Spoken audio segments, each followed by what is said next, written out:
behavior analysis this morning. It's wonderful to see all of you here today. I think that we might have a couple of new folks that are going to be joining us today. So we welcome them to our clinic. As a reminder, Echo Autism, for those of you that are new, is a project through August. University of New Mexico, the University of Missouri Thompson Autism Center and Behavior Change Institute. We are looking forward to our presenters today. We have Sarah Baca, who will be presenting our didactic presentation at the beginning of the clinic, and then we have a special guest presenter joining us for the second half of the clinic for a case study, and we are looking forward to welcoming her here as well. So we will begin now then with Sarah's presentation. Sarah, would you like to share your screen, or would you like us to do so for you? I believe I can do it. Let's see. Okay. Awesome. All right. Well, thank you all so much for inviting me, Joy and Kathleen, to present. I did my first presentation of this kind at Parents Reaching Out. They have a financial literacy echo that they're doing, and so they're this strand they were working on was autism. So I went in and I talked a little bit about some of the financial struggles that families are facing when it comes to autism, and of course I have my own story, so I shared my story, and today I'm going to do a little bit of both, and it's redefining hope.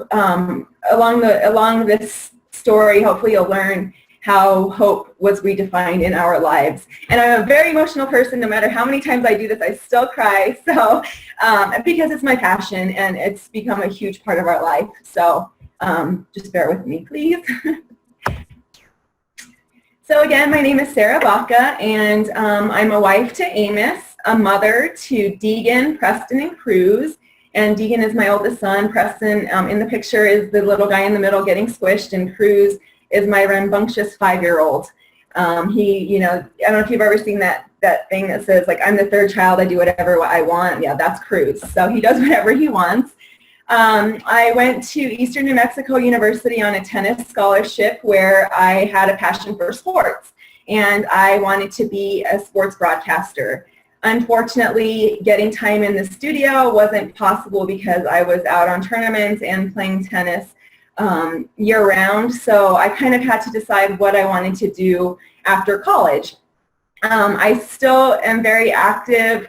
I don't play tennis. My children, I've passed that on to my children, but I've taken up running, and I love to run marathons and half marathons. Yes, I love to run them. I don't know, I'm crazy. But, and so I'm a professional. So then I also got my master's degree after all of this as well. And I got my master's, my MBA, and I took my career to the legislative side. After I graduated from Eastern New Mexico, I got an internship at the Legislative Council Service, and for those of you who aren't aware, the New Mexico legislators aren't full-time, so the Legislative Council Service is their staff year-round, so we do different things for them. I did a lot of speech writing, a lot of research, a lot of interacting with legislators, which really helped me.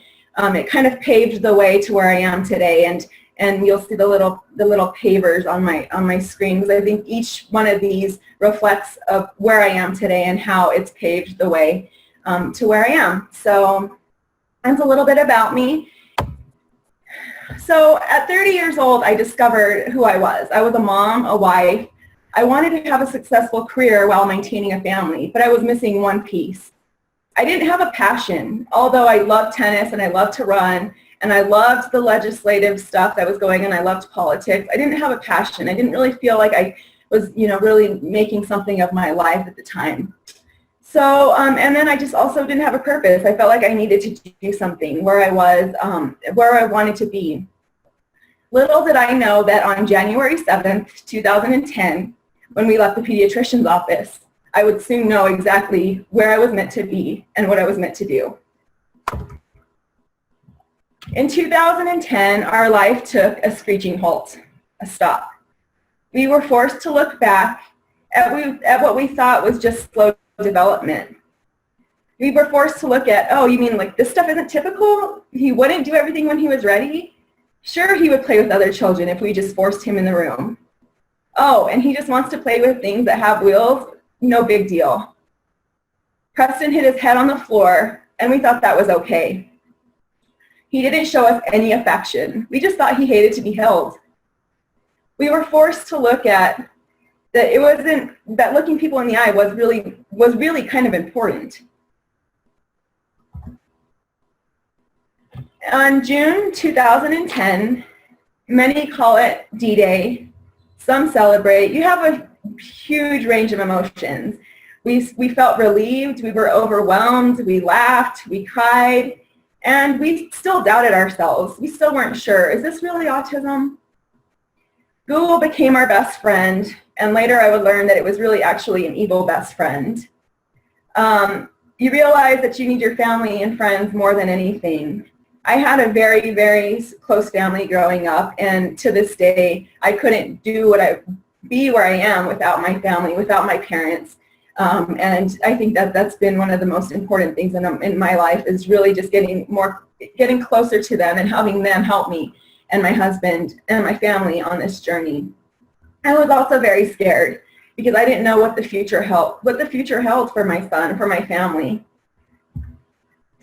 I remember that day 6 years ago, this month, like it was just yesterday. I had every single emotion that I just talked about. And not only were my emotions coming from what the future had, not knowing what the future held for us, but also because I was also, during my Google searching, I found that siblings had a 1 in 5 chance of having autism. Well, the reason I had emotions because of that was because I was also expecting my 3rd child a few weeks later. In June in 2010, we were visiting with Dr. Brian Lopez, who then delivered us the news of Preston having autism.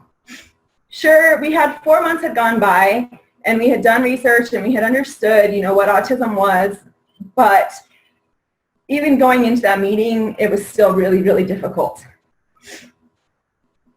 That day, not only would autism become a part of our regular vocabulary, but hope, as we knew it, would take a whole new meaning. So 4 months before, the well child check, whenever our pediatrician expressed concerns about Preston's language development, she never brought the word autism up.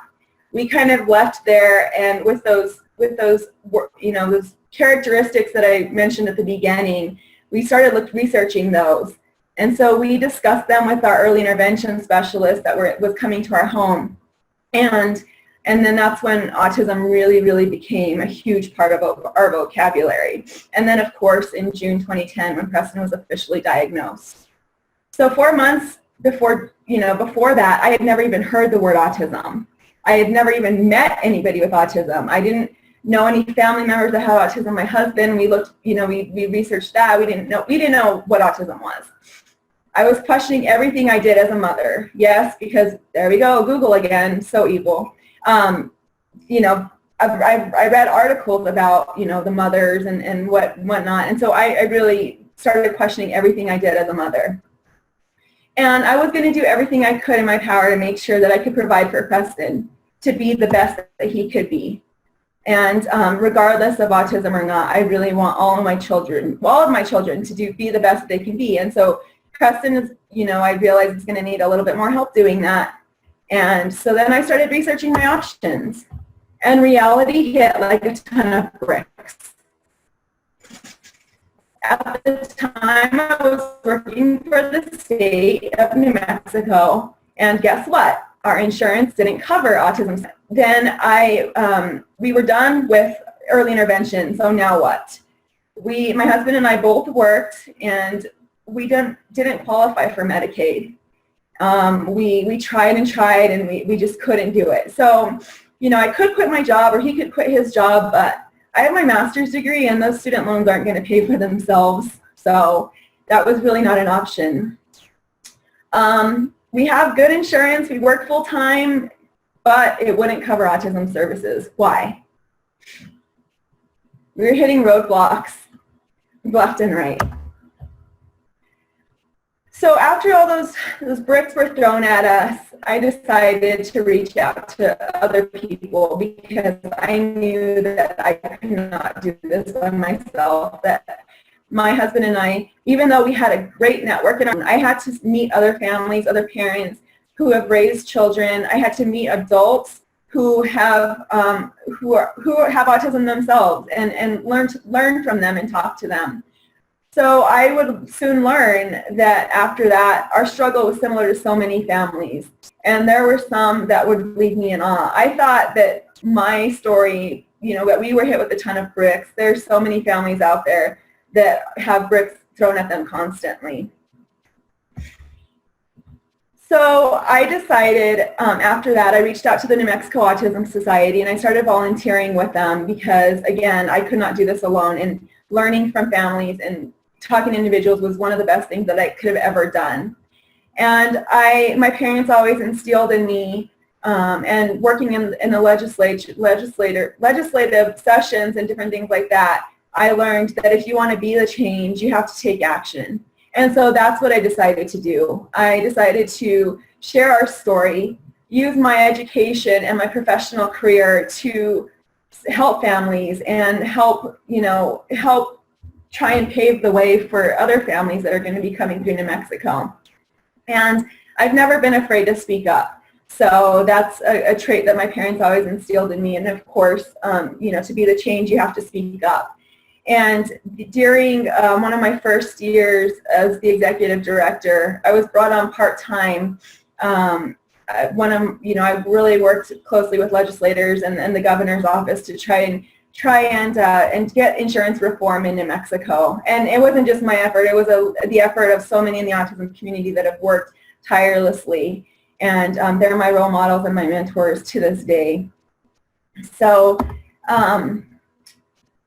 it was then that I would learn as the executive director, whenever I started talking to other families, like I said, our struggle is nothing to some of these families. I have a huge support system, but not many people do. And families are, getting $350 a month taken out of their paychecks to pay for co-pays, $200 a week and $800 a month until you meet your $5,000 deductible. One family that I talked to just couldn't do it anymore. They loved ABA and they loved what it was doing for their son, but $5,000 was a lot to them. So they were forced to take their child out of something that was really helping him. Families are doing every little thing to try and raise money to get their children the services that they need. One family that had to take their child out of ABA because it was just too expensive. They didn't qualify for Medicaid. They did purchase another insurance plan through the exchange, but still, insurance companies started fighting on who was going to pay for what. Next thing you know, they're stuck with $20,000 worth of credit card debt.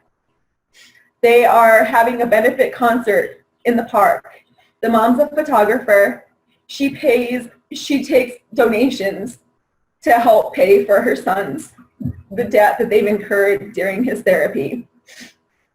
Families are getting credit card offers in the mail, co-pays, higher grocery bills, extra insurance premiums. Why not use those credit cards?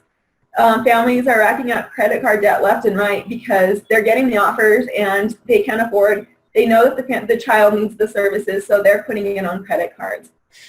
Husbands and wives are working 2 jobs to make ends meet. Many of them never see their children. Marriage is barely surviving because I spend more time in waiting rooms than I do at home.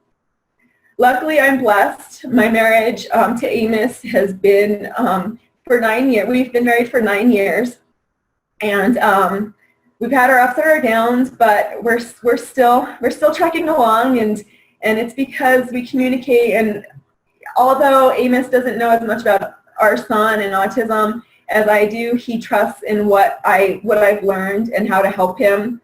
So he's really open to learning and helping our son. Sometimes he'll just step back and say, you know what you're doing, just help him. And so he lets me do that.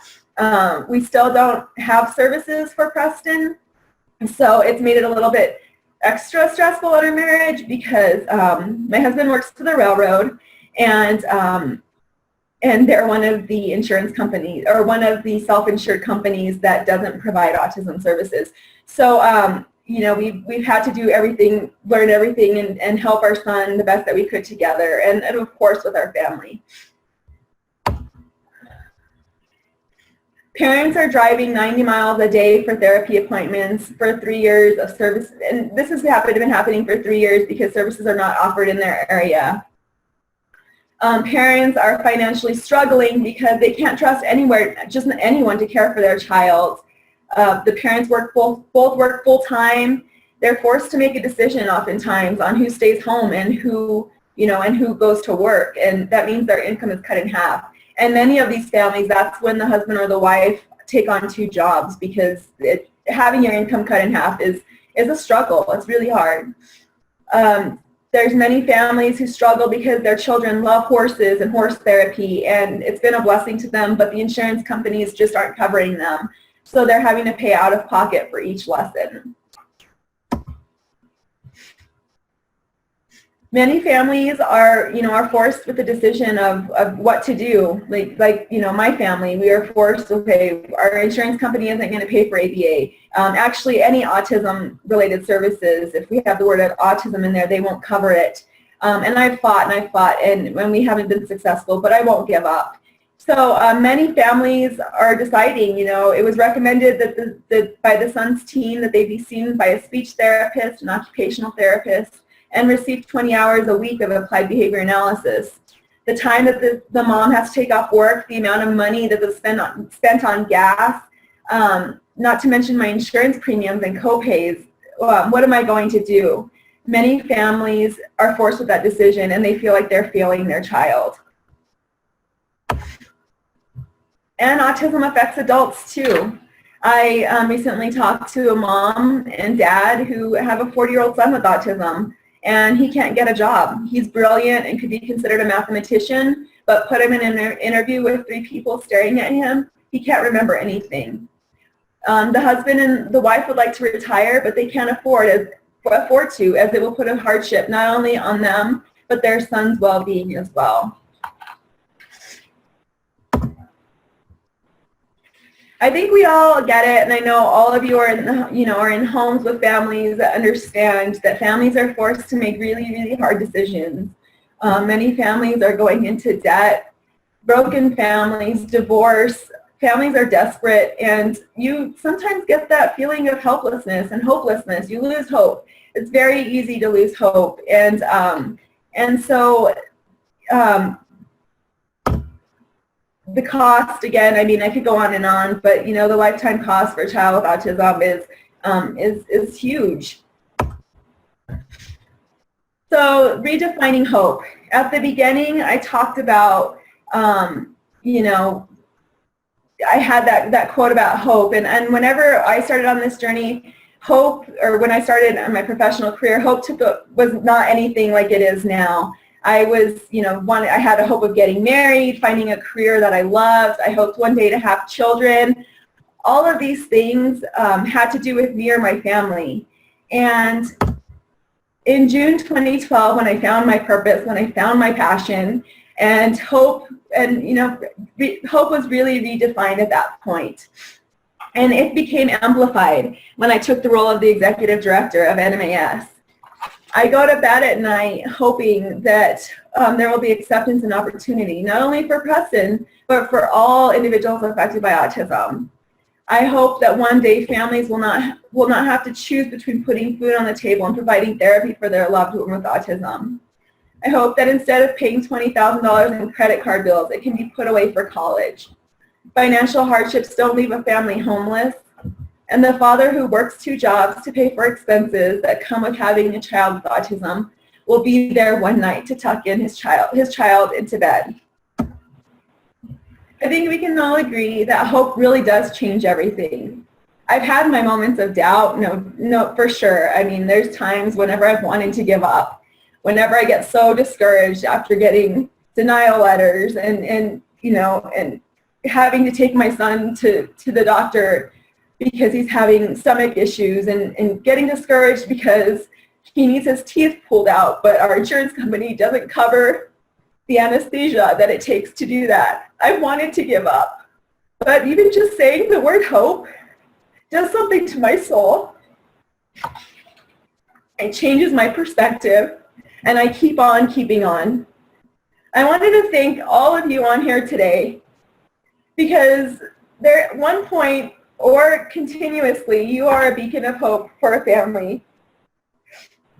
You are changing lives, and you provide so much hope to them. Sure, there are days when we as an autism mom want to give up or start to lose hope, but knowing that there are professionals like you who want to do everything in their power to help, to educate, and to support children and help them be the best that they can be is so comforting. So thank you.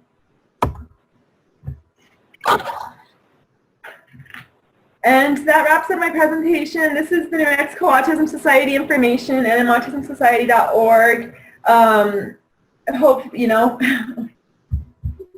thank you all again very much, and for everything that you do for families, and for allowing me to talk a little bit about my story, my journey on Autism Street.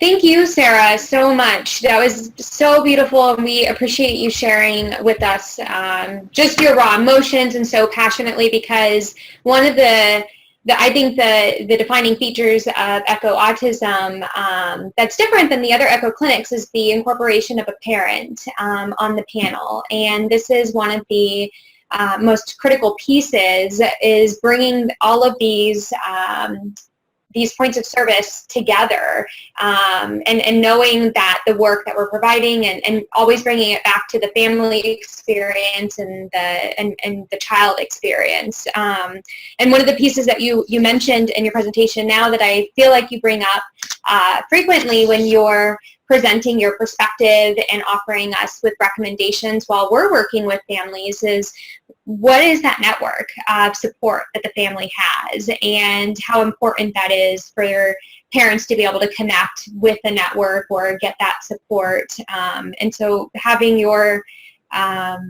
just your input is so valuable. And so I'd like to open it up for anybody that would have questions. For Sarah at this time, you can feel free to unmute yourself and ask any questions, or just tell her how wonderful she is. Haley. Hi, Sarah. I just wanted to thank you personally, and as you know, I'm also an autism mom, and your emotions makes me emotional, but we all know that I cry at the drop of a hat, so it's not really hard to do. But I think what I hear from families is that perspective of talking to another mom is one of the greatest things that they can get. And also just knowing that there is hope and support. And probably the most rewarding thing that we can hear is, thank you for sharing your story, because it gives me hope when, your son has just been diagnosed and they don't know where to go. But to have experienced moms like you give your story, and knowing that network is so important is a really special thing. And I just want to thank you, because I know it's hard to cry in front of everyone, so I thought I would join you so you don't feel so embarrassed. Thank you, Haley. Thank you so much. And another piece too that I was thinking of, Sarah, was when you mentioned needing for Preston to have one of dental procedures that insurance wasn't covering. And I actually remembered that was something that came up with one of our cases a couple months ago. And you had already researched and had some suggestions on what another family could access. And I think that what we described in the very beginning of ECHO, the goal of this clinic is to really help enhance and coordinate care. And I know that with ECHO Autism for primary care physicians, it's whole care for the whole family. And the important piece I think to take away from this is that when families have all of these additional stressors and all of these different pieces that are going on in their lives, it is something that we can help coordinate, and we can help with these different pieces so that we we can bring that together, because when these other stresses are taking place, it is leading to other challenges for families, and I've definitely experienced that firsthand, personally within my own family, but then also with the families that we work with as well. And I just think that really being able to bring all those pieces together and share it is something that is needed, and not something that I really encountered until later on in my career. And I think that for folks that are really early in their career, being able to see that whole picture is so valuable as well.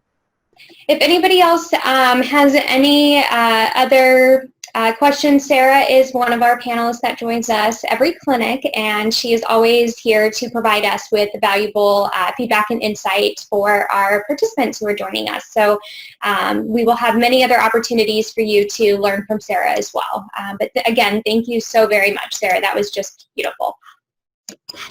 Thank you.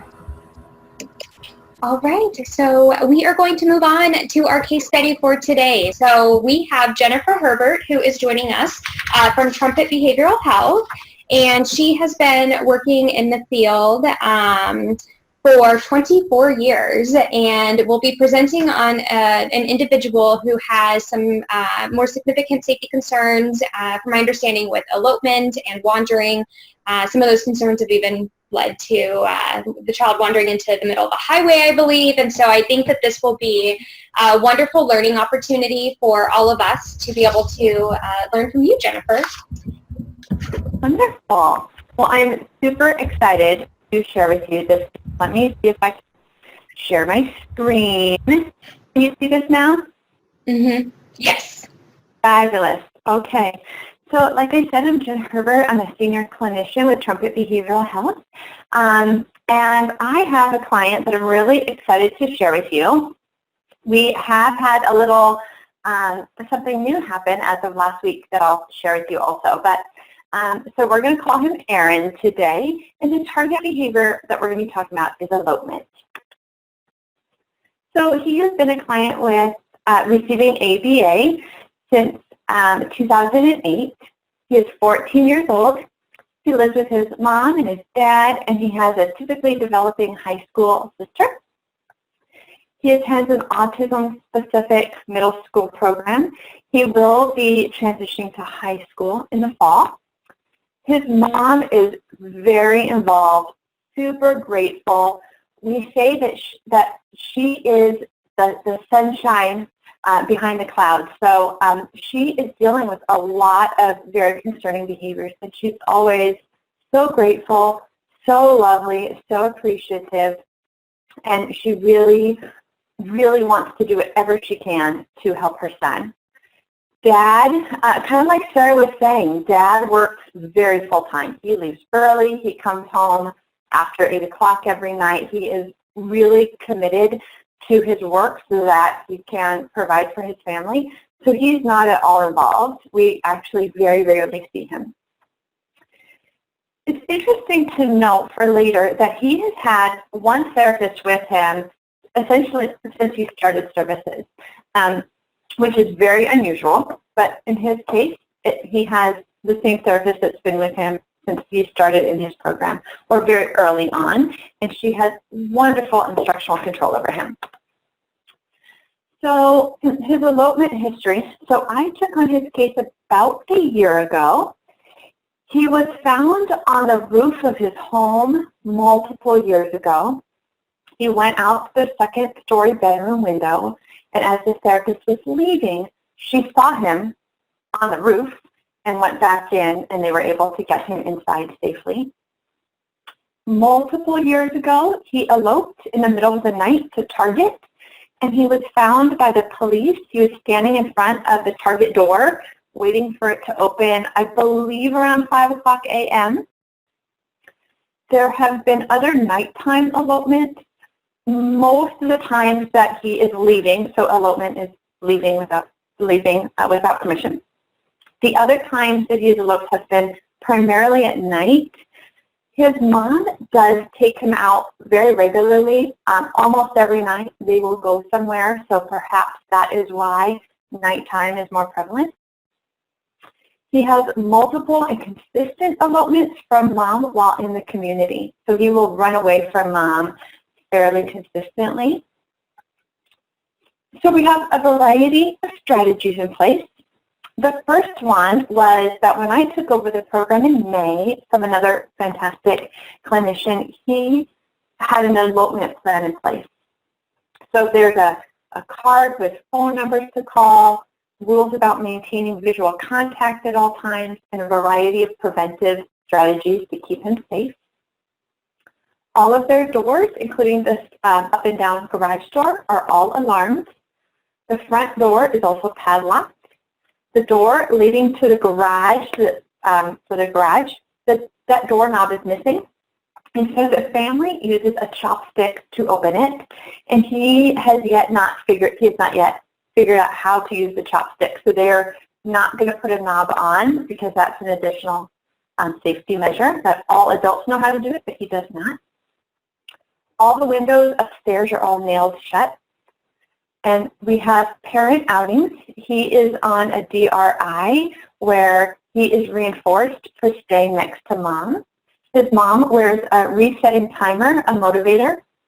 It goes off every 60 seconds, and she has a bag of edibles, and every 60 seconds that he has remained with her, she gives him an edible, and she does this very well.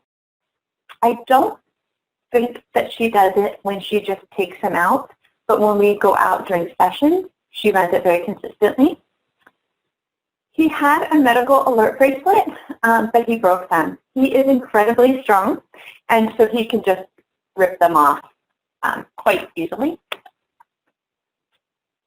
So recently, I actually presented this a month ago, so it's a month or two later now, but approximately 4 to 5 months ago, he eloped from the home around 8 at night, and his mom has thought that she heard the garage door opening, and his mom was in the kitchen making dinner, and she thought it was her husband coming home. So she was not alarmed. About 10, 15 minutes later, she realized he was gone, as Dad never came in the house. So she called 911 after looking for him for a while, and he was found by strangers at his local community pool. They go there very often, and so he was attempting to get in the pool, closed, and so people stopped him, and they called 911, and so he was brought home. Then approximately 4 months ago, this therapist that I had mentioned, who has worked with him for a very long time, was at a musical at a local high school. And as she was driving away from the musical, her sister called and said, there's a young man standing on the median of an expressway. And she said, I think you need to turn around and take a look. And so the therapist turned around, and sure enough, it was him. He had moved from the median of the expressway over to the shoulder, and there was a large truck that was kind of following him. He moves in a rather erratic manner, and so nobody really wanted to approach him, but there was someone in a truck that was following him so that he kind of blocking his access back to the expressway. So the therapist saw him.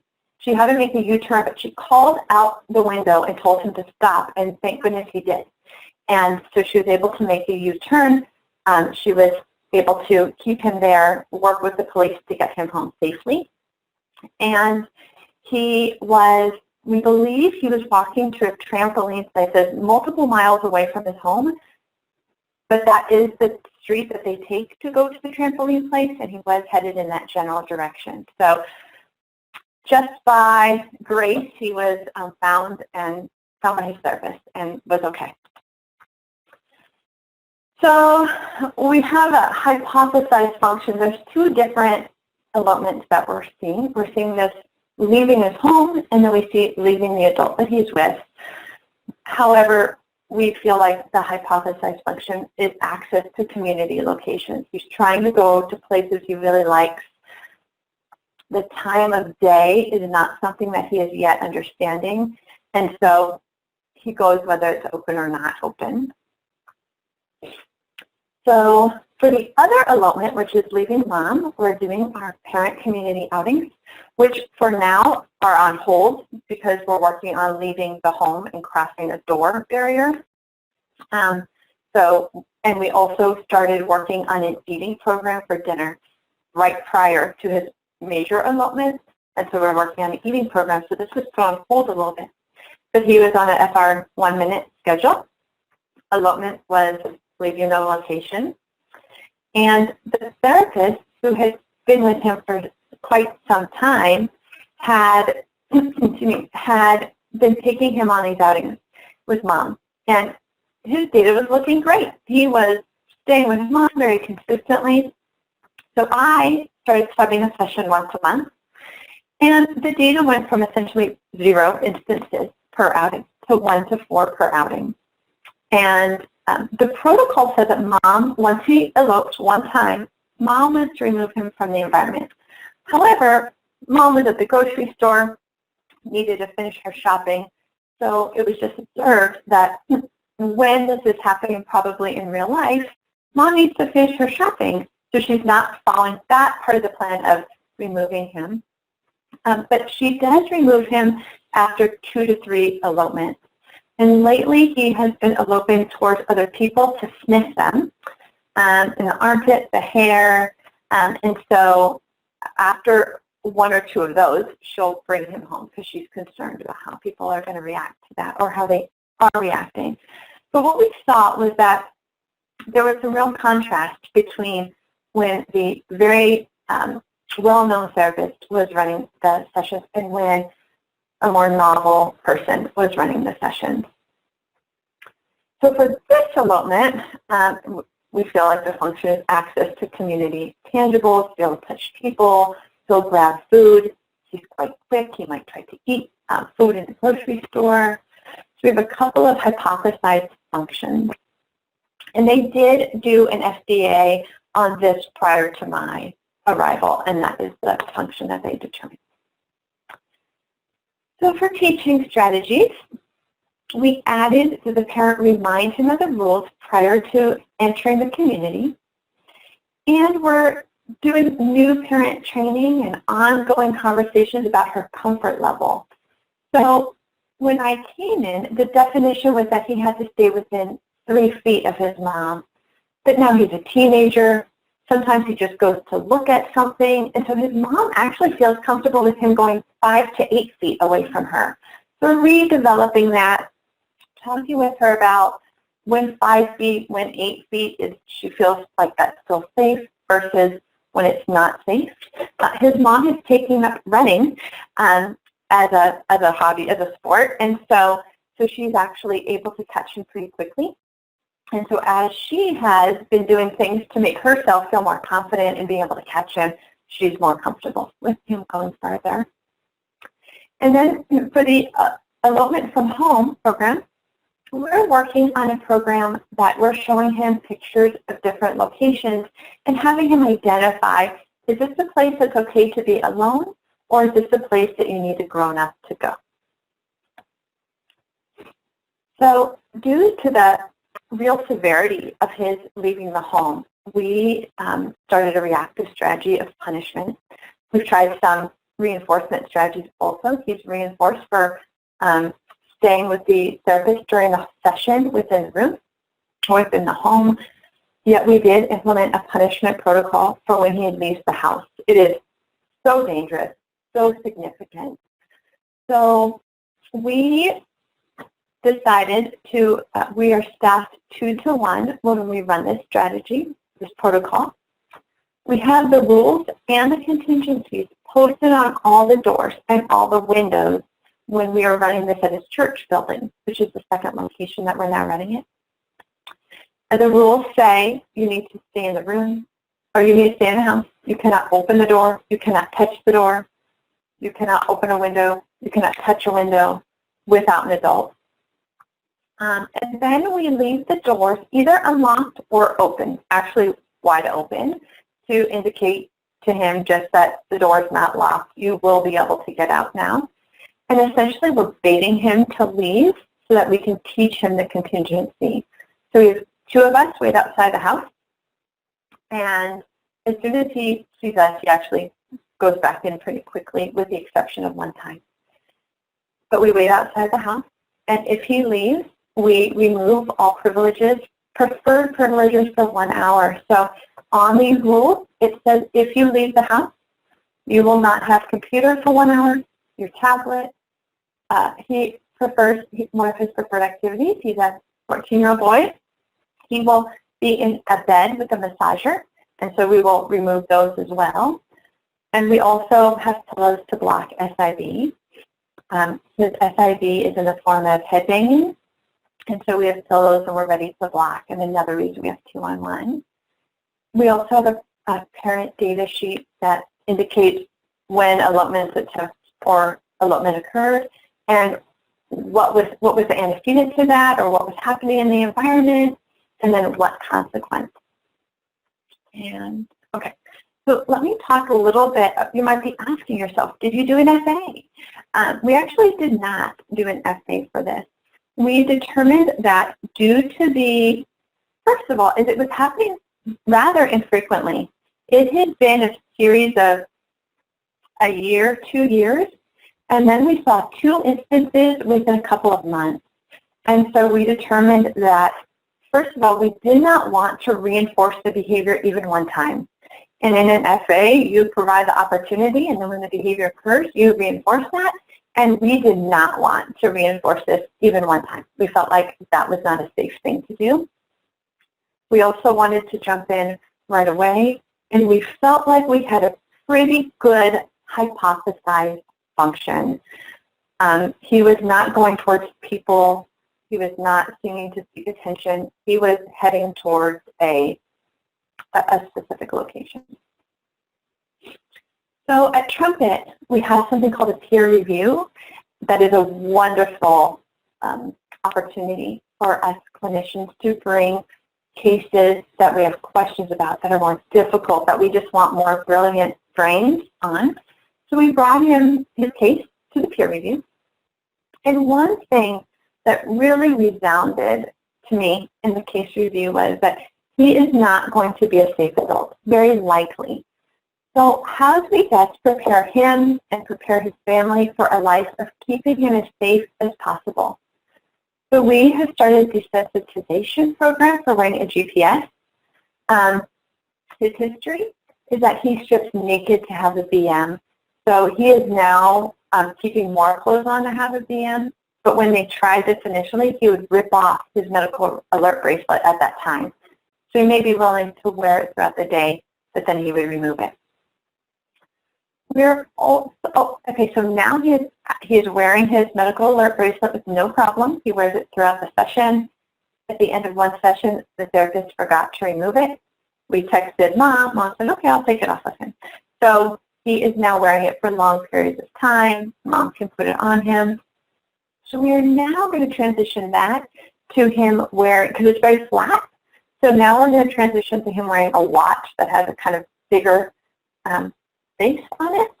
So because that is what we're going to transition eventually to him wearing a GPS. So our next step is this week to introduce the watch, and then in a plastic watch to seem similar to the GPS watches.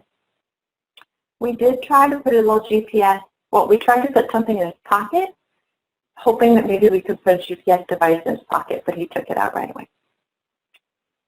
We are also trying something that's called discrimination training. So we are having him respond to very arbitrary directions tied to either reinforcement or no reinforcement. For example, if you touch your head, you get a candy. If you touch your leg, you get nothing. We are also, that was not very effective. He was not discriminating the action. He would say, candy, candy, candy, but he wouldn't actually do the action. So now we have moved into a reinforcer or a punisher.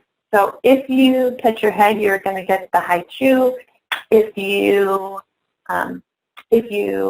touch your leg, either the therapist will eat the high chew, so he sees it being removed, or you're going to do a page of work, non-preferred work. So we're going to try, that's what we just started trying to see if that helps us to discriminate. Because our rules say if you do this, this will happen. And if you do this, this will happen. So we're trying to just dig deeper to better identify if he is able to discriminate those rules.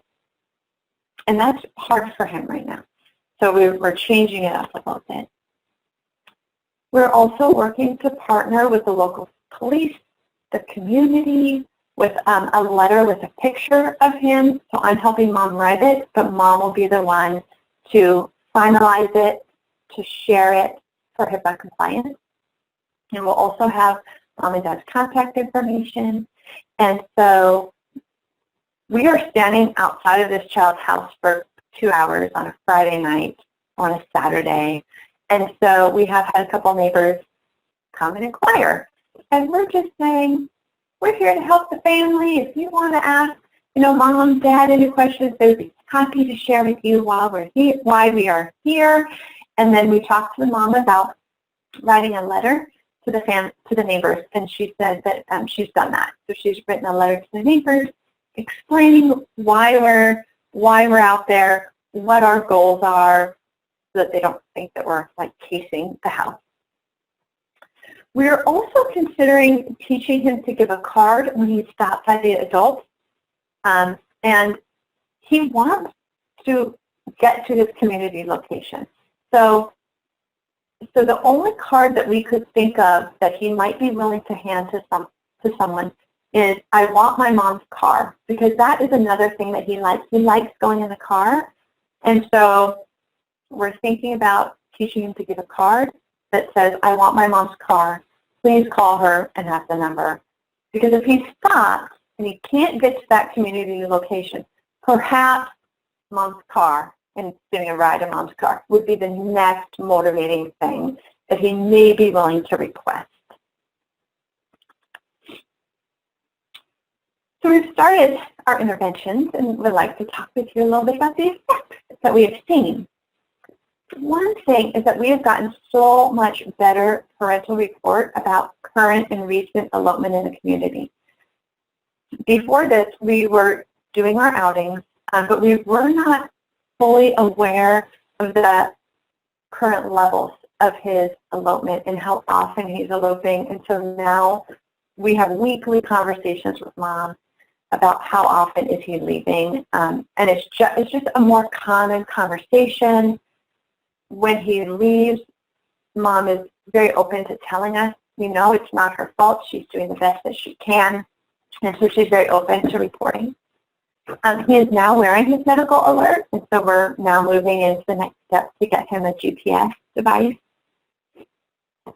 We initially ran the protocol over 15 times and got no elopement. And so we were wondering, did that sign on the door just make the difference that we needed to see?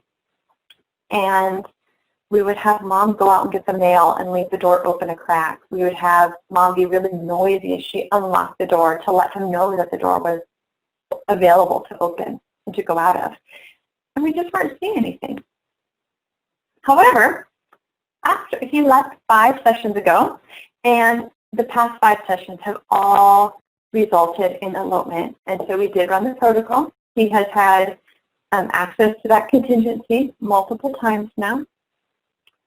Interestingly, the first night that we ran it was a Friday night, and we caught him. We brought him right in. We ran the protocol for an hour.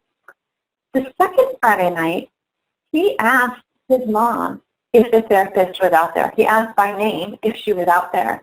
And his mom said yes, which was not part of the protocol. We're supposed to surprise him. But Mom said, yes, she's there. And he still went out. And so, and now he's coming out very consistently. And so we're wondering if perhaps we are inadvertently shaping up leaving to now have access to the therapist. So, I think this is just a really good example of how we have interventions that we feel like, okay, we think that this is going to potentially make a big difference and be really helpful. And then things don't go exactly as we have planned, right? That happens. So this past Friday, he was, we've moved locations to his church, and he has, he is in a room in the church building that is also a house, and we've been teaching him you need to stay in this room. That is the room that Mom stays in and watches the church service on the TV, and so we've been running it there. And on Friday night, he got past us. We were setting up his computer with the password so that he could get online, which is what we always do. And he ran out, like, essentially the second that he got there. And this is the first time that we had to chase him. So we had to chase him. We did. And he was smiling. He was laughing as he was running. He was looking over his shoulder. So unfortunately, he had a lot of access to attention as a reinforcer. We brought him back into the room. We ran the protocol, and he attempted to push open the window screen or leave through the door 4 more times. He did ask for the phone, which was not available, but he did ask for the phone throughout this session. And so this just has us wondering even more and thinking more that perhaps the discrimination between that if this happens, this contingency is in place. If you don't do that, you have access to your things. And we're just trying to think a little bit more about, going to rethink our plan a little bit. So our new things to consider that we're considering now are we inadvertently shaping up leaving in order to gain access? Because we realize now that when he's in the room or when he's in the house, his mom is busy. When he's in the room, he's playing with video games, but he does not have access to attention. Because when he's in the house, mom's busy. When he's in the room, we're having him stay in there, and we're right outside the door. So that's something new for us to consider. Again, is he understanding the contingency between the behavior and the consequence? Is chasing worth the consequence? So I had a great time. I got chased around. It was really fun. Chase is a preferred game, and we've taught him to ask for chase, and he will. And so was that worth the consequence? Or is our punisher not strong enough? So these are new things that we are considering. We are continuing to work on that more global community awareness to keep him safe. And so we have just some new things to consider, some new things to think about. His mom took him this last week for an outing. She said she took him away for a few days, and she said he had very high levels of elopement. And we know right now that he's out of school, and he's not yet in his summer school, and so we're having a lot of transition. So I think it's an opportunity for us to see that as the summer is coming with less structure, his elopement is higher.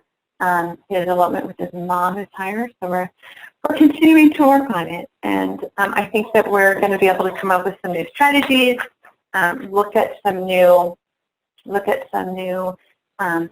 ways to keep him safe, especially if we're determining that he's not making that connection that perhaps we need to change up our programming. So initially, when we had talked about my sharing the case, we were still in, it was prior to Friday, so we were still in that kind of time frame in which we thought, like, okay, he's getting access once a day, and then he's not leaving again, so this is helpful. On one time, earlier on, he did leave twice, but the second time I think was more, he was looking outside to see if we were still there. I don't think he was trying to go somewhere yet. He crossed the border of the door. So new things for us to think about. Yeah. Are there any questions, any comments? Anyone have a similar case that they are working through and figuring out things for? Thank you so much for the case review. That is such an interesting case, and I know that there's going to be a lot of questions from our participants. So we will open that up for any of you. You can feel free to unmute yourself and ask any questions at this time. And our panelists as well, Jennifer, will probably also we normally ask questions to identify additional learning opportunities for our participants as well. Great. And should I stop sharing now? Oh, sure. Sure, that might be nice, and then everybody can go back into gallery view if you like. Just so you know, in the upper right-hand corner, you can move between speaker and gallery view and see everybody in the audience. And if you turned off your camera, you can also turn it back on if you wish. It enhances the experience for everybody in the audience as well to see everybody's beautiful faces. Okay. So yes, questions from the audience. I had a question about the level of access that he has to the iPad on good days, meaning days without elopement. Mm-hmm. Great question. So we actually just discussed this on yesterday, because he does have a lot of access to his computer, to the TV throughout the day. And so we did think about, do we need to talk with mom about limiting the reinforcer so the reinforcer is more potent for when we're running the sessions. He does not engage in a lot of appropriate leisure activities. It's primarily computer, but we have discussed having mom limit it, especially during the summer. I think it's harder for her, but I think that's a great point to potentially limit access to that reinforcer. In addition, she is providing him very frequent access to the community to try to decrease the EO or going on his own. Great question. Anybody else in the audience would like to ask a question? Okay. I'm sorry. I have a quick question. When you were thinking about attention being now a potential reinforcer, was there a non-contingent attention strategy put in place at that point, or are you guys still trying to figure it out? Great question, Carly. So we do not have a non-contingent, well, we are just still figuring it out, but we do not have a non-contingent attention piece in right now, because typically he leaves when his mom is busy doing other things. So we may work on him demanding for attention. That may be something that we add in. But right now we have not. Typically he's in the house with his mom doing other things, but that is definitely something for us to consider. We also are considering changing the protocol to have that primary therapist who has the best instructional control. We think that it's probably access to her. And so we will have her still running the protocol as just a catcher. So when he leaves, she will catch him, help catch him, just for that instructional control, because it's very dangerous. And she will help bring him back into the house absolutely silently. And then we are considering putting in July new people who he does not know, asking for volunteers who will come out one session each. And so he will have people who he does not recognize, who hopefully are not valuable to him, be the ones to run the protocol and be the blockers. And that therapist will not even enter the room. So we're considering that as well, to just remove attention from a specific person if that's it. Right now, we have been responding to some of his demands. So he's asking for the calculator on my phone. And I'll say, like, nope, not available. You left. You went out the door. So we're considering also just not responding to any, like literally keeping our back to him and just not responding to any of his demands.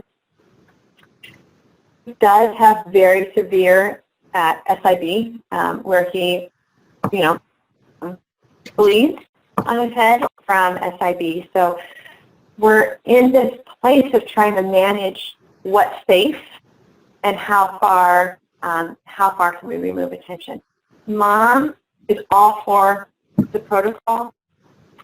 her concern is just that she doesn't want to see him injuring himself, which makes a lot of sense. Mhm. Excellent question, Carly. And Jen, thank you so much for answering it in the way you did, with describing what your decision-making process is and the other information that you're taking into account as well when ruling out different treatment options. Because I think that that's one of the really beneficial pieces of the case study is, what are those rule outs based on the information. So great. Thank you, Carly. Do we have anybody else from the audience? I like to give a full 10 seconds because it takes a minute to find the mute button and unmute yourself. I have a question about his, did I miss information about his communication level?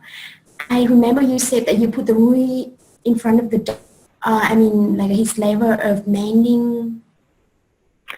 Yes. So he has a vocal language, and he speaks quickly, so it's hard sometimes to understand him, but he will ask for access to preferred locations, he'll demand for items that he wants. So and his receptive instruction following is quite good. He can follow multiple step instructions. However, I think you bring up a great point about that if then, like how much of that, if this happens, then this will happen. So that's what we're trying to dive more into. But he will ask for a community location. He'll ask to go to the pool. He'll ask to go to Target, the jump place, the places he prefers. He's asking for that. He is not asking to leave his mom in the community, and he's not asking for chase as often as he is eloping. So we're trying to figure out if he is eloping, is he asking for chase, or is he trying to get to something?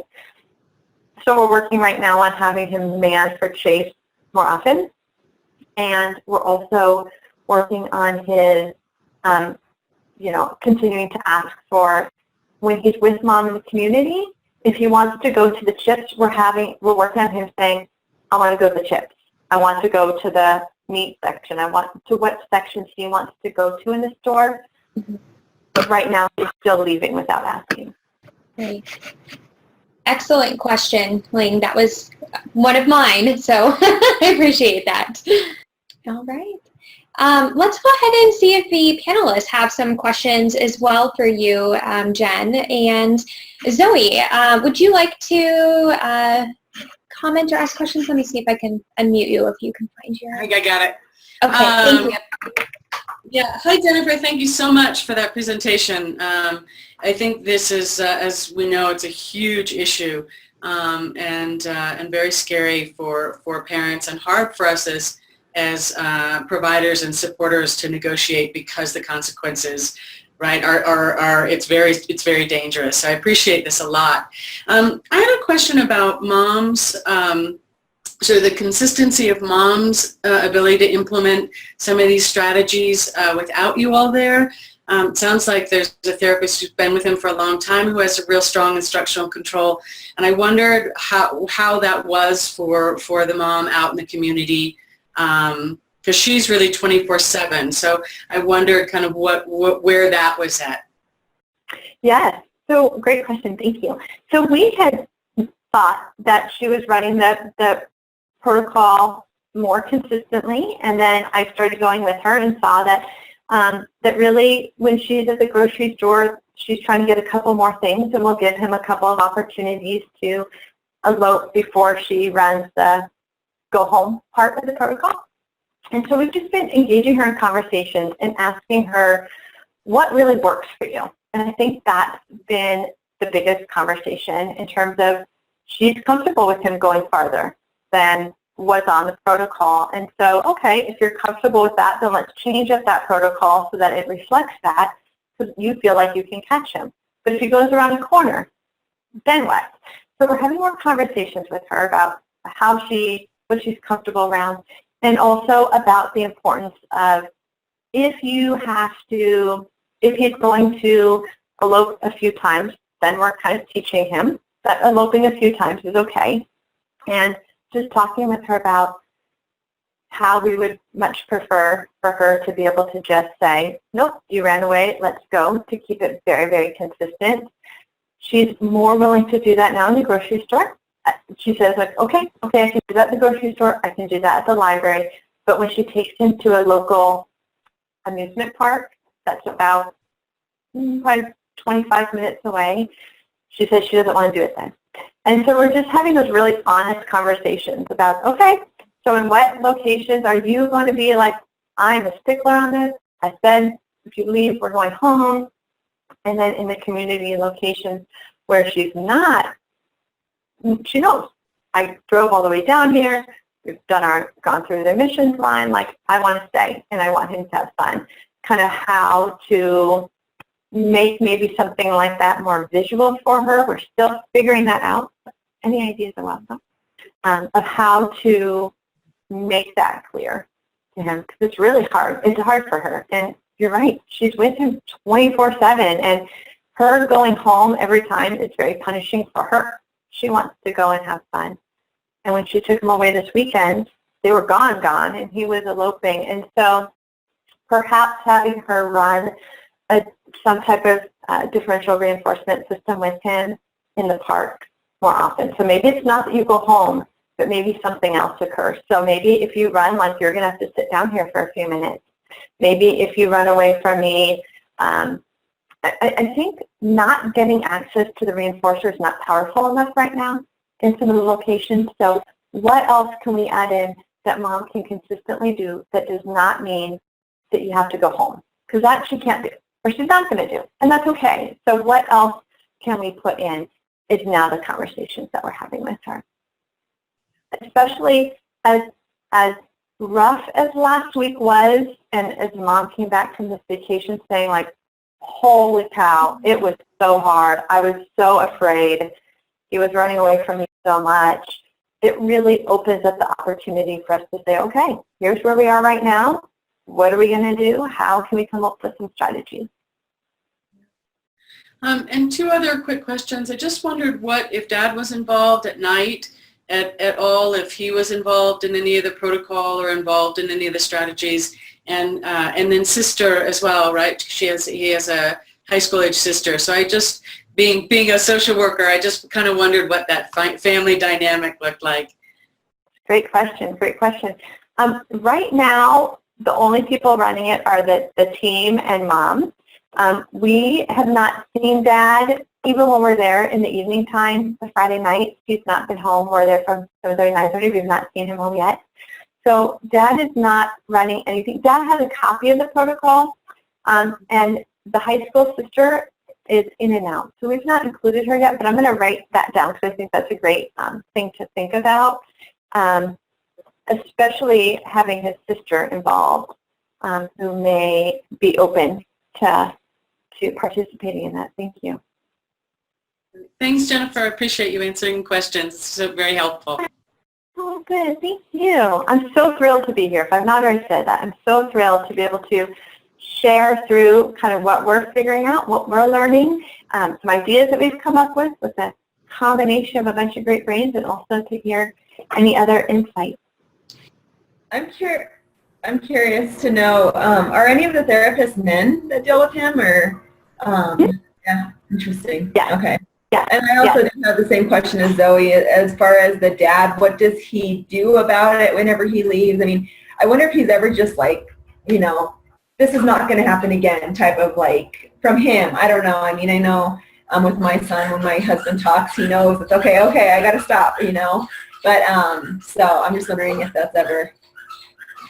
Yes, the therapists have reported in the past that, like, if Dad's home or if Dad's around, that he is very responsive to Dad. So Dad says to stop something, and he is much more likely to stop. But we've not seen a lot of interaction with him. And Mom did say that when she took him last week, it was sister was at a camp, Dad was working, and so Mom just knew that him being at home with her all day was going to be rough. So she took him away by herself, and she said that was hard. They went to Hawaii at the very end of the school year, and Mom showed us a video, and he was coming down a water slide, and his dad was following him. And in the video, we did see that he did wait at the bottom of the water slide for his dad to come down. And we're like, wow, look at that. He didn't just, run off to the water slide. Like, he stayed and waited. So we did see that he waited for his dad, which was great. And one last question. I don't know if you would use a peer model in a situation like this, but it seems like maybe a peer model would help, maybe? I don't know. So tell me more about that idea. How do you think we could implement a peer model? I'm thinking like just in that, if the situation arises, what would a peer model, like what would somebody his age do typically? I mean, and kind of, okay, I would go talk to my mom, or I would go tell her what I need. Something like that. Yeah, we can definitely, he loves YouTube, and so we could definitely have him maybe watch some, videos on YouTube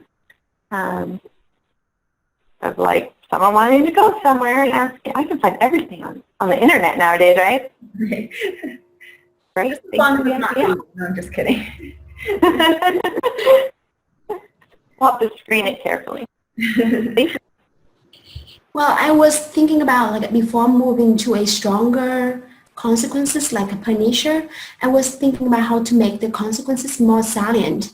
Just like, okay, sometimes he has an SD to show that he can have access to reinforcement. But if he elope, you can take it away, like wrapping something wear on him. If he elope, you take it away. It's kind of S delta. You lost it right now. Because it's in the consequences sometimes not strong enough. Mom sometimes you need to go shopping, making the consequences more like really, I don't think that he get the consequences, the contingency very well. So before moving to more kind of stronger punisher or something like that, I would try something with SD and S delta first, and maybe I will use this in other tasks, making sure that he know what is SD, S delta, and then try to generalize it into elopement. Yeah. Absolutely. And I think that's a great point. And I think that's a little bit of what we're trying to do, I think, with the arbitrary directions. So giving him a lot of exposure to, if you do this simple thing, you get this. If you do this simple thing. And when we started it with, you get it or you don't get it. And he would just demand for it repeatedly. And so now we're trying to kind of figure out how to teach him a little bit more. Like, if you do this, then you get this. If you do this action, and maybe that's where we do a little peer model, that was one of the prompts that we had been working on. Like, okay, I'm going to show you, if I clap my hands, I'm going to get candy, and if I stomp my feet, I'm not going to get anything. So now we're trying to also make it a little bit more clear on if you do this, you're going to get something, and if you don't, so now we're actually showing like us eating the high chew. So I think that's where we're kind of trying to show like, the high chew will no longer be available if you don't do it. So we're really removing it, which we're considering a punisher because we're taking it away. But yeah, I think it's, and also, as Hector said, maybe reducing his access. I mean, we all know, like, if you reduce the access of the reinforcer all day, you have a higher EO for the reinforcer in the time that you want to use it. So we're also looking at working with Mom to reduce his access to make that reinforcer more salient so that that reinforcer can be more powerful for him. So we're seeing that there's a lot of things in our plan that we really still need to fine-tune, to adjust, to have more control around that we didn't really realize we were going to need at the beginning. That one is a little bit tricky, right? Like reducing the potent of the reinforcer, but sometimes you also want to do kind of NCR, make sure that the EO is not that strong, but you also want to make sure that the EO is strong enough so when you take it away, it's good. So it's kind of, Right, and we're trying to build the EO for the reinforcer and decrease the EO for the location access at the same time. Awesome. Vicky. I love all the participation from everybody today. So I wanted to pass it on to Dr. Soul, but if people have additional comments, please feel free to continue jumping in because this is exactly what ECHO is about.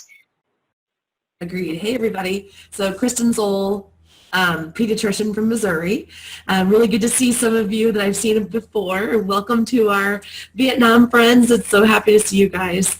So I had a couple of questions. Jennifer, way to go. What an awesome presentation, and also just tremendous hard work with this young man. I mean, clearly a lot of dedication and time to help him because this is a lot of serious stuff. So I was curious, and I don't think I heard you say this, but how does he sleep? Is he a good sleeper? Great question. He sleeps fairly well. He has had periods in which he wakes up in the middle of the night, and some of those times he wakes up in the middle of the night and goes out a window. So he has some sleep problems, but he tends to go in cycles. So sometimes he sleeps better. The family does go to bed quite late, and he sleeps quite late if allowed. So when we were running the Saturday sessions, Mom said, do not even come to our house until 10 o'clock. That child will not be up. But he does have sometimes he has periods of night waking. And parents are not always, sometimes he's quite loud. Sometimes he'll wake up Mom and Dad. Other times they say like, oh, we don't know if he was up. Unless they can see that a lot of food is out, they have a fridge lock now, but he will get into food if he can, and so sometimes they'll tell like, oh, he was up because there's food out. Okay, thank you. I was just trying to kind of get a sense of exactly how you described it, you know, whether that was a big issue as far as the elopement and is he up all night, you know, and Mom's tired all day and all that stuff. So, okay, a pretty common scenario of these cyclical periods of sleeping well and not sleeping well. And two other questions. Do you know, or do you have any idea how when somebody calls 911, what happens? Like how does the law enforcement or the EMS respond to that? Oh, I'm so glad you asked because I forgot to talk about that. It was a very traumatizing experience for Mom. Okay. So the first time when he was found at the school, the police officer told Mom that they probably are going to need to call Child Protective Services because clearly she cannot keep him safe. And this is a mom who does everything for her son. The doors are locked. There's a padlock on the front door. The gates are double locked. There's nails in the windows. And so it was a very traumatizing experience. The officer that came in was just really inappropriate, frankly, with the mom. And so we talked about writing a letter to the police department, which I was told I could not do because that would, of course, share HIPAA information. But we did talk about drafting a general letter of how to respond and offer actually to our local PDs training on just how to respond to people who you might find who are have developmental delays or disabilities, and how are we going to be able to help them to have more skills. So that is something that may be coming down the pipe. Okay. But it was rough. The second time, it happened to be that the therapist interacted with that same police officer. And the police officer was somewhat condescending, but the therapist felt like she was able to share some information about him, share some information about what the family is doing to keep him safe. But the police officer said, this is twice now, and you know, if this keeps happening, like he can't keep staying out in the community, he's going to get hit by a car, you know, more needs to be done. And we agree that more needs to be done. We're doing more. And so we're working on, you know, putting together plans, teaching him, having 2 people out to catch him, you know, putting a GPS device on him at all times. He also is going to be wearing a medical alert with his identifying information. So everyone's in agreement that something needs to be done. The way that the police department approached it was rough. There was one officer who was much more understanding, has children of his own, and was much more understanding. But of course, the one that Mom remembers is the one that was more threatening. Right. And so we're working on developing better community relations, and also having that letter go out with his picture and his contact information and information about, if you see him, here's how to engage with him. You know, here's what to do. And so, yeah, it's an ongoing process, but it's something that definitely needs ongoing work. Yeah. Okay, great. Thank you. I think that's all the questions I have. Great. Thank you. Uh-huh. Wonderful. Thank you so much. Tina, did you have any additional questions that you wanted to add for Learning Opportunities? No, I don't have any questions for Jen about the case. I mean, I think that maybe a couple of comments to add. You know, Sarah was talking earlier about the cost of things and how if money wasn't a limiting factor, you can do so much more. And I think that that was one of the things that stood out to me as Jen was talking, that the family has the windows nailed shut and they haven't replaced the doorknob. And it's kind of, you know, you think about the balance of that with things like fire safety, right? So if doors are locked and things are childproof in that way such that a kid couldn't get out of the house, especially an adolescent, if there was a fire, you're making a trade-off, right? And so what would the other thing that you could do be? Well, if the family probably had unlimited resources and can afford a really nice security alarm system such that if the threshold for a window or a door was open, you know, lights would flash and sounds would occur, that would be great, right? But as Sarah mentioned, finding funding to support things like security alarms or even the GPS device is a challenge. And so, you know, I think it's just another example of a parent doing the best they can with the resources they have to keep their kids safe. So I thought that was a nice kind of takeaway point and a good reminder for me professionally.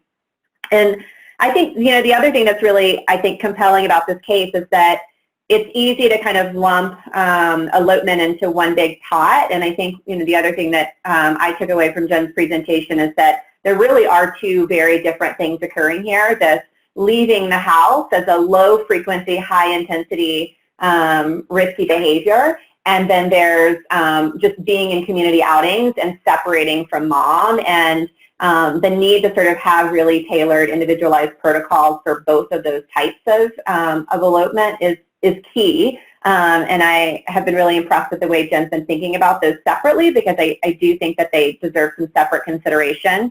And I think it's our professional challenge around the former, right? Sort of that low intensity, the low frequency, high intensity behaviors. It complicates the way we can gauge an assessment. It complicates the way we can have him acquire rule-governed behavior. Complicates the opportunities for being able to generate access to the consequences that might, over time and exposure to the consequences, serve to control his behavior. So if you have such a low frequency behavior, what can you do? And I think you do exactly what Jen has done, which is try to contrive these learning opportunities by having people outside of the house as catchers and running sessions late at night when it's dark and maybe the EO is there, and everybody's sort of rallying around and trying to contrive these situations. But as soon as your cover's blown, right, you lose the opportunity to then engage in that sort of line of intervention. You have to kind of shift and adjust. And so I just think it's an extraordinarily complicated case, and I think that chances are everybody who's on the clinic today has experienced something like this in some way. And I think it's humbling, right, because we don't have all the answers. It's not easy, but we keep at it. And so Jen, just thanks for your dedication. It's pretty impressive. Thank you. Thank you. These are hard cases to have, but I love the fact that we have the opportunity and so many resources to really be able to think through these hard issues and just do things like, when we figure this out, what a huge impact that is going to have on this child, on this family, on the community around him. I mean, we have the opportunity to make a huge difference, and it's hard and it's challenging, and sometimes we're not as successful right away as we want to be, but we just have an opportunity to make a huge difference. So while I wish this behavior were not occurring, I'm really glad to have the opportunity to be able to work through it. We've developed a much stronger, more honest relationship with the family. So there's good things coming out of it too. Mm-hmm. Absolutely. And Joy, I just want to slip in one more thing. It just occurred to me I forgot to mention.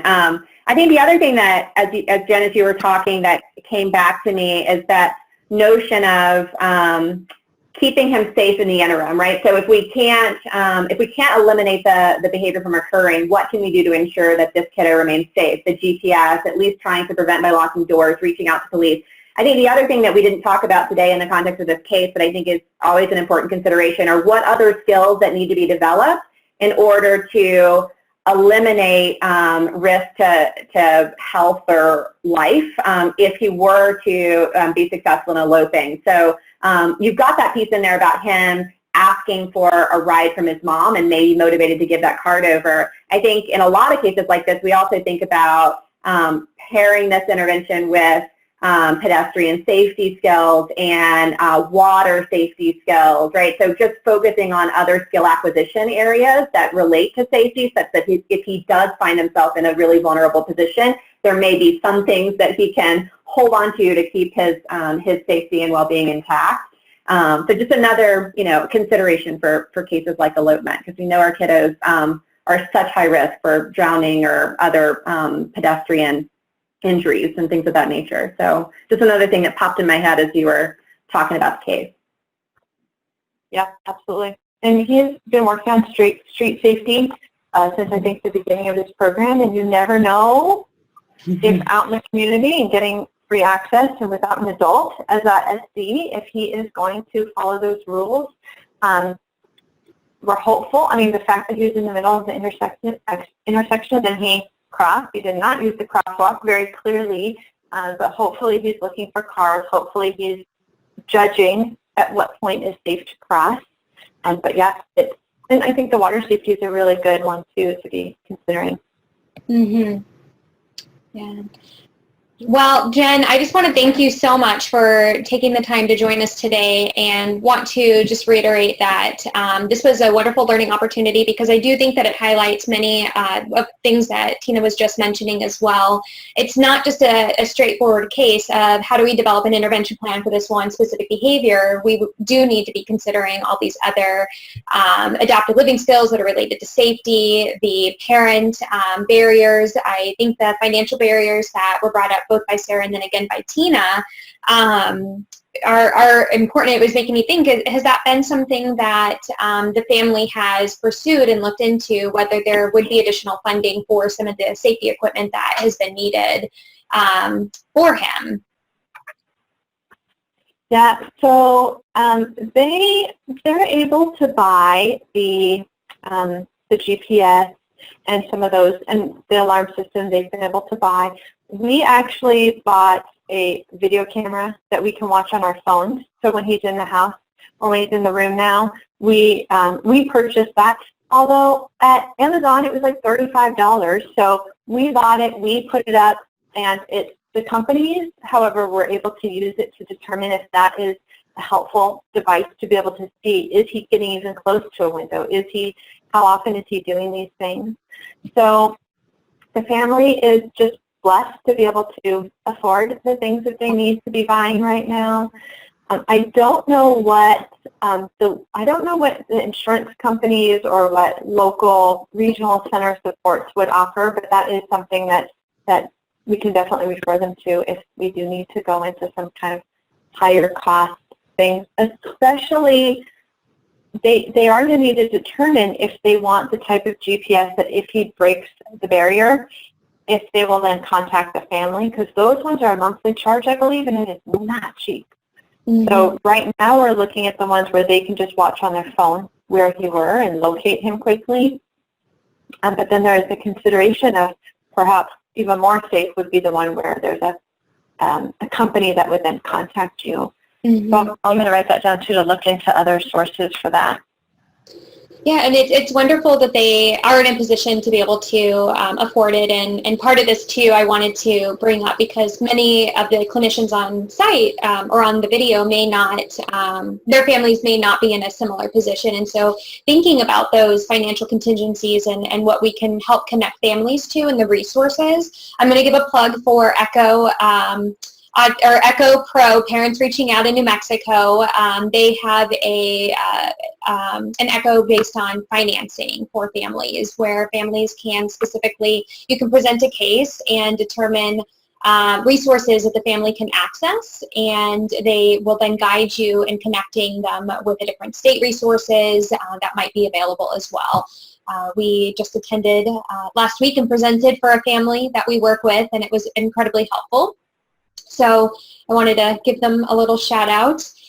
The other thing too that I wanted to ask was just related to the iPad that he seems to find really reinforcing. Have you considered potentially using the GPS on maybe an iPhone? Since if he were to find it reinforcing, is that something that maybe he would keep with them? And I know that those tend to alert you. You can set up boundaries. And if children or individuals leave a certain area, it'll send the parents a text. I think it was created so like if they were ditching school maybe, parents would know. But, but I know that that's been something that's been used for some older clients, and a lot of times too they're like, oh, how did they figure out where I was? And that's been a comment that actually was made with an adult actually that we were working with and consulting with. So I just wanted to bring that up in the interim as maybe something that he might just keep on him because he finds it so reinforcing if he happens to have one. Mm-hmm, mm-hmm. Yeah, he uses his mom's iPhone to play on, and actually when he left on Friday, it was on the floor. But that's a great thing to be able to teach him. Like, keep that in your pocket. Like when you're done with the phone, put it in your pocket. That's where you keep it. We've never even considered teaching him that. So he put it on the floor, and it wasn't the one that he always has. So that's a great idea. Thank you. And we'll definitely consider teaching him, like, this is your phone. Wear it on a little clip. Wear it in your pocket. Great idea. Yeah, and maybe it could be paired too, since you're teaching him his phone numbers or putting his safety contacts in there too, as well. And then just the other thing that Dr. Soul brought up that I was curious about, not only the police officers responding, but how does he respond when he's approached by a police officer? Is he pretty amenable and cooperative and able to answer questions, or is there a concern with how he might respond? Yes. There's definitely a concern with how he would respond being put in a police car. He bangs things. The back of his mom's car is dented, and so there's a concern that he's going to, just engage in some property destruction on a police car that will lead to very bad consequences. So he's rather non-compliant with people he does not know, and so if they tell him to stop or to come, he may or may not. If there is, say, I'm going to bring you home, he may get in the car.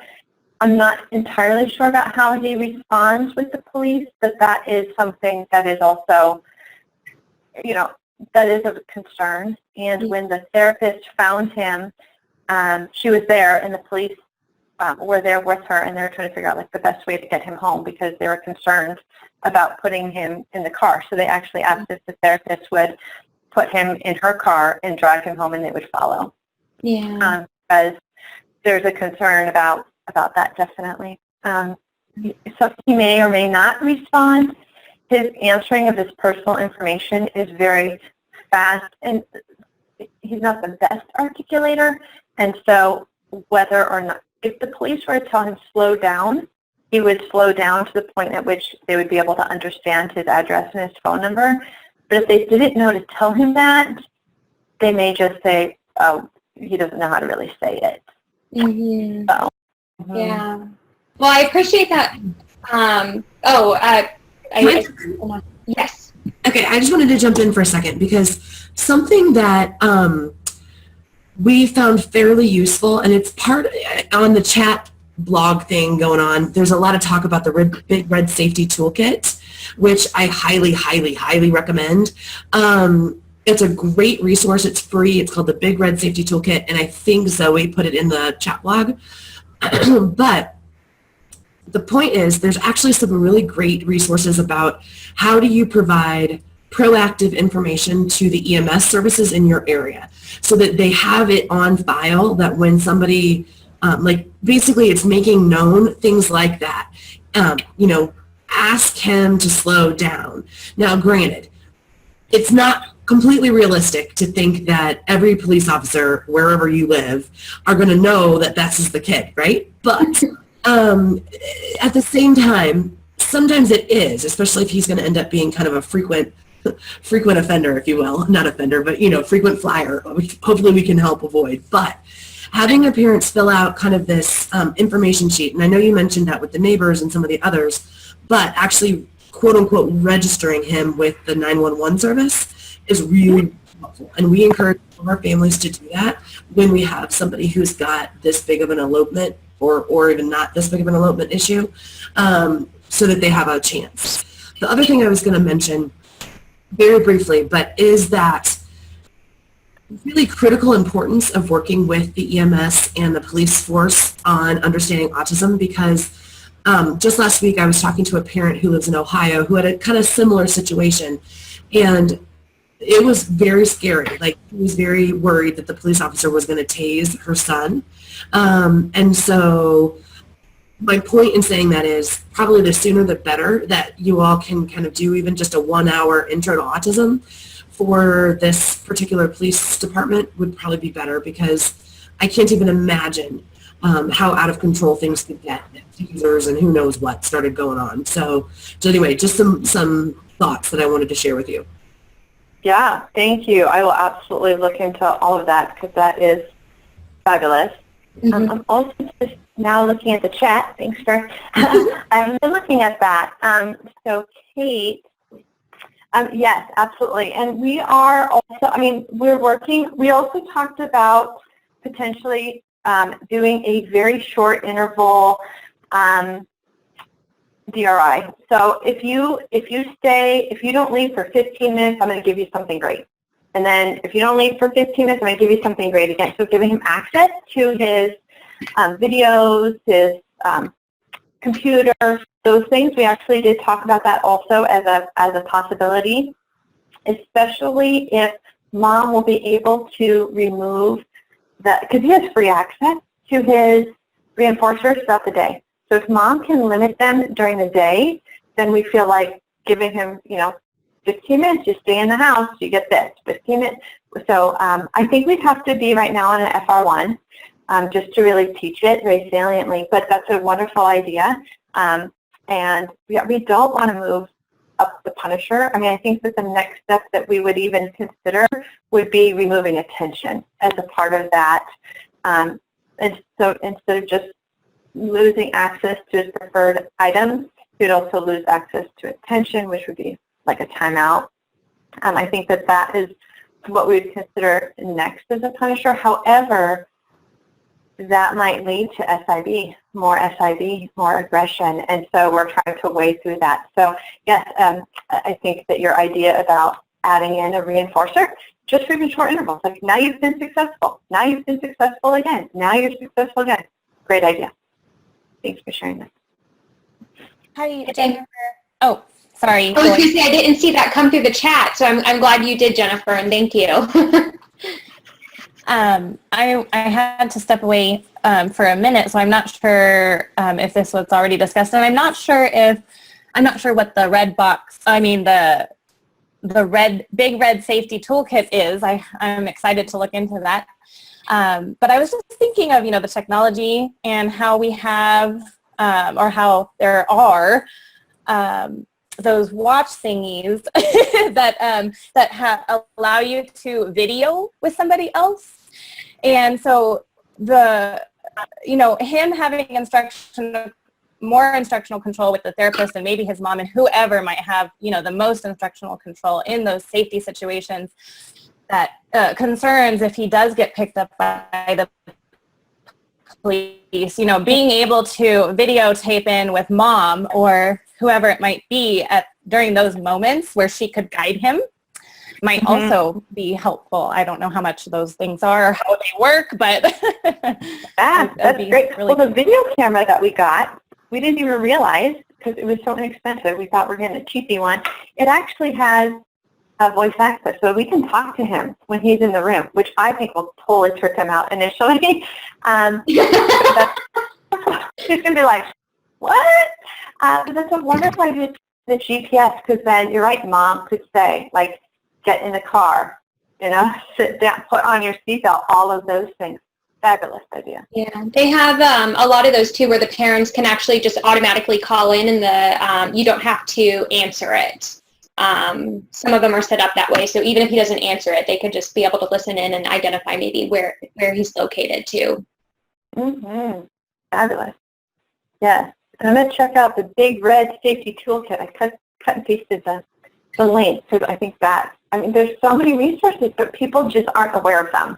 Yes. I love the opportunity to share and learn about them. Thank you.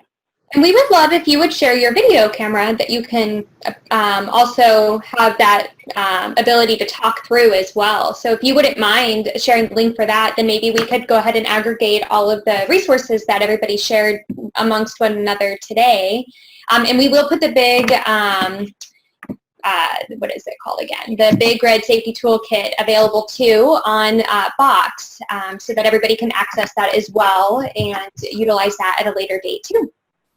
I had a suggestion. I was previously to working for BCI. I was working at the State Center, Adult State Center, and we had a lot of folks that eloped. And one of the barriers there was like right next to a busy street, so it was a very dangerous behavior.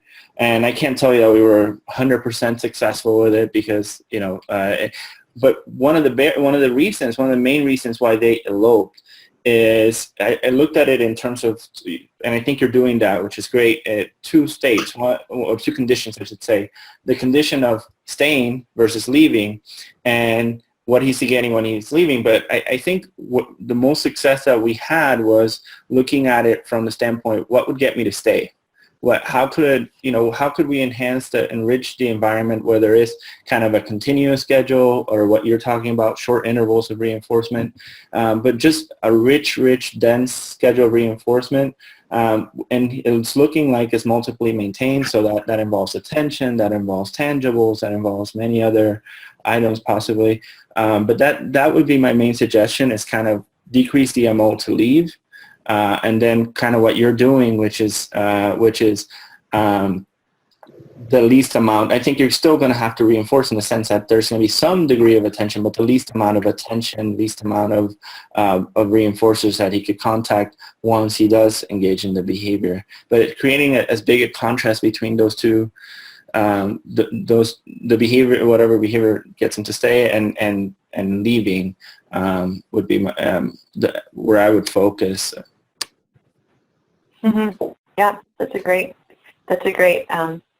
thought. And really working with Mom to figure out, especially during the summer when he's home, like how to maintain, how to get the make his environment as enriched as possible. Mm-hmm. Mm-hmm. Great.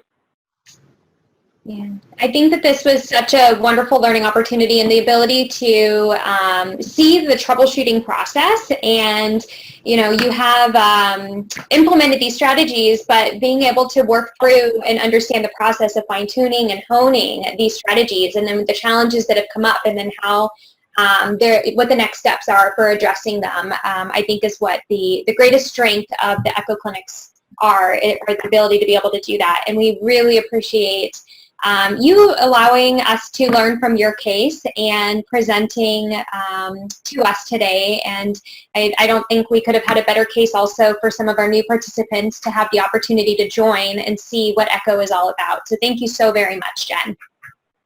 Thank you. It's been my pleasure. Thanks for having me. Thank you for the wonderful ideas. We're going to get to work.